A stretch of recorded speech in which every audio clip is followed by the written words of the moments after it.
बाप बूढ़े हो जाते हैं तो फिर बच्चों को बाप तो कुछ कर नहीं सकता, माँ कुछ कर नहीं सकती, क्या बिगाड़ लेगी औलाद का।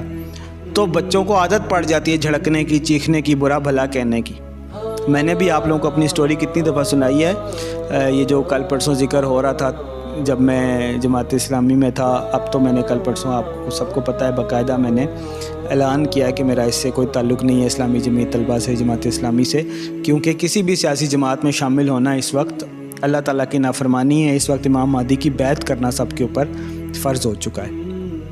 तो अब तो मेरा कोई ताल्लुक़ नहीं है इस्लामी जमीयत तलबा से या जमात इस्लामी से, लेकिन उस वक्त में मैं बड़ा एक्टिव होता था। तो मेरे अब्बू मुझे डंडे से मारते होते थे और कई दफ़ा डंडा टूट जाता था और वो मारते रहते थे। तो अल्लाह गवाह है, मैंने कभी डंडा पकड़ना तो क्या, कभी शायद ऐसे कोनी भी नहीं रखी होगी कि रुक जाएं।